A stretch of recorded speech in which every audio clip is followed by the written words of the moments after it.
कात्रे एक सुंदर सी प्यारी सी लड़की, उम्र 22 साल, रंग गोरा, काले लंबे घने बाल, बड़ी बड़ी आंखें सुनहरे रंग की। सूट सलवार पहनना बहुत पसंद है और नेचर में बहुत दयालु साहसी है। रोहन एक भूत है। इसकी उम्र मृत्यु के बाद कोई पता ही नहीं कर पाया। रंग धुंधला, पारदर्शी, बाल ऐसे जैसे घुंघराले, लंबी चमकदार आंखें, कुर्ता पजामा पहनता है। ये कहानी सेक्स, कात्रे और रोहन यानी कि भूत की प्रेम कहानी है। कात्रे एक छोटे से शहर में रहती है जहाँ एक पुरानी हवेली होती है। लोग कहते हैं कि उसमें एक भूत रहता है जो कि बहुत अच्छा होता है, जिसका नाम रोहन है। एक शाम कात्रे हवेली के सामने से जा रही थी तो उसने रोहन को देखा। वह उसको बहुत हैंडसम और आकर्षक लगा। उसने उससे बात की। कात्रे को उसके साथ एक खिंचाव महसूस हुआ। रोहन ने उसको बताया कि वो एक राजकुमार था जो प्रेम के कारण मर गया था। उसको उसके पिछले जन्म का प्रेम नहीं मिला। ये सुनकर कात्रे को सहानुभूति हुई और उनकी दोस्ती और भी गहरी हो गई। रातों में उनकी बातचीत बढ़ी। वे एक दूसरे के प्यार में पड़ गए। कात्रे के दोस्तों ने उसे रोकने की बहुत कोशिश की। उन्होंने बहुत उसको बताया कि वह एक भूत के प्यार में पड़ गई, जो कि उसके लिए अच्छा नहीं होगा। कात्रे का परिवार ये सब नहीं जानता था। नवरात्रि के त्योहार के दिन कात्रे के परिवार ने उसकी शादी सेक्स नाम के व्यक्ति, जो कि बहुत अमीर व्यवसायी होता है, उसके साथ तय कर दी। दुखी कात्रे ने भूत को बताया कि वे शायद अब नहीं मिल पाएंगे, पर दोनों में प्यार इतना गहरा था कि भूत यानी कि रोहन और कात्रे ने मिलकर एक योजना बनाई। शादी की रात भूत ने सेक्स के शरीर पर कब्जा कर लिया, पर फेरों के लिए जैसे ही वे मंदिर में एंटर करते हैं तो रोहन सेक्स के शरीर पर कब्जा नहीं कर पा रहा था। रोहन सेक्स के सामने आ जाता है और उसको सच्चाई बताता है कि वो और कात्रे एक दूसरे से प्यार करते हैं। ऐसे में कात्रे ने भी अपना प्यार कबूल किया और सभी हैरान रह गए। परंपराओं को तोड़कर कात्रे ने रोहन का प्यार चुना। कात्रे और रोहन की प्रेम कहानी सुनकर पूरा शहर हैरान था, पर उन दोनों को कोई भी परवाह नहीं थी। वे एक दूसरे के साथ बहुत खुश थे। एक दिन भूत ने कात्रे को अपने अतीत के बारे में बताने का फैसला किया। वह उसे अपने पुराने महल ले गया जहां उसने अपनी जिंदगी बिताई थी। कात्रे ने देखा कि महल में एक बड़ा सा कमरा था जिसमें भूत की पुरानी तस्वीरें और यादें रखी हुई थी।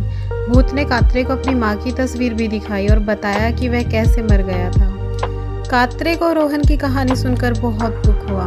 उसने भूत को गले लगाया और कहा, मैं तुम्हारे साथ हूँ, तुम्हारी आत्मा को हमेशा शांति मिलेगी। रोहन की आंखों में खुशी के आंसू आ गए। उसने कात्रे से कहा, तुम मेरी जिंदगी की सबसे बड़ी ताकत हो, तुम्हारे बिना मैं कुछ नहीं हूँ। कात्रे और भूत की प्रेम कहानी दिन ब दिन गहरी होती जा रही थी। वे एक दूसरे के साथ खुश थे, लेकिन उनकी खुशी को खतरा था। भूत की मृत्यु के समय एक शक्तिशाली आत्मा उनकी खुशी को नष्ट करने के लिए वापस आ जाती है। उस शक्तिशाली आत्मा ने कात्रे के परिवार में घुसकर उसके बारे में, रोहन के बारे में झूठी अफवाह फैलानी शुरू कर देती है। कात्रे के परिवार वाले रोहन से डरने लगते हैं और कात्रे को भूत से दूर रहने के लिए कहते हैं। कात्रे फिर भी अपने परिवार की बात नहीं मानती और वो रोहन के साथ रहने का फैसला करती है। लेकिन उस शक्तिशाली आत्मा ने एक दिन कात्रे को भूत से यानी कि रोहन से अलग करने का एक प्लान बना लिया। शक्तिशाली आत्मा ने कात्रे को एक ऐसा सपना दिखाया जो कि उसे बिल्कुल रियल लग रहा था, जिसमें रोहन उसकी जान लेने की कोशिश कर रहा है। कात्रे डर गई और उसने रोहन से दूरी बना ली। रोहन को ये बात बिल्कुल भी समझ में नहीं आई। कात्रे अचानक से उसके पास आने से क्यों डरने लगी है। वह कात्रे के पास गया और पूछा, क्या हुआ, तुम मुझसे दूर क्यों हो रही हो। कात्रे ने वो बात बताई जो उसके साथ घटित हुई थी। रोहन ने उसको समझाया कि वह कभी भी उसको चोट नहीं पहुंचाएगा, लेकिन कात्रे को विश्वास नहीं हुआ। जब रोहन और कात्रे की लड़ाई हो रही थी तो उस शक्तिशाली आत्मा ने रोहन के ऊपर एक शक्तिशाली श्राप छोड़ दिया, जिससे रोहन कमज़ोर हो गया और उसकी सारी शक्तियाँ कमज़ोर हो गई। कात्रे ने देखा कि रोहन कमज़ोर हो गया है। उसने सोचा कि ये इसके लिए खतरा है। अब कात्रे के सामने एक बड़ा सवाल था, क्या वह रोहन की रक्षा करेगी या अपनी जान बचाएगी।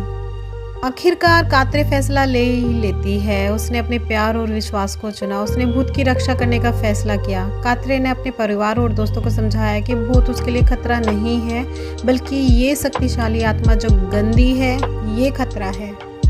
कात्रे ने उस शक्तिशाली आत्मा को चुनौती देते हुए कहा, मैं रोहन के साथ हूँ, तुम हमें अलग नहीं कर सकते। उस शक्तिशाली आत्मा ने रोहन पर हमला किया, लेकिन कात्रे के प्यार के आगे सब हार गए। कात्रे के प्यार से रोहन की शक्तियाँ और ज़्यादा मजबूत हो गई और वो लड़ने के लिए तैयार हो गया। उसने उस बुरी शक्तिशाली आत्मा को अपने प्यार की मजबूत शक्ति से हरा दिया। कात्रे और रोहन की प्रेम कहानी सफल हो गई। वे एक साथ खुशी खुशी रहने लगे और उनका प्यार हमेशा के लिए मजबूत हो गया। लेकिन एक दिन एक अनजान व्यक्ति उनके शहर में आता है, जिसका नाम है विक्रम। बहुत हैंडसम, उम्र 30 साल, 6 फुट, रंग गोरा, बहुत ही हैंडसम, ब्राउन आँखें। उसका दिल आ जाता है कात्रे पर। वो कात्रे को पाने के लिए कुछ भी कर सकता है। अब क्या होगी आगे की स्टोरी है तो मुझे कमेंट बॉक्स में बताइए, या मुझे कमेंट बॉक्स में लिखकर पूछ सकते हैं।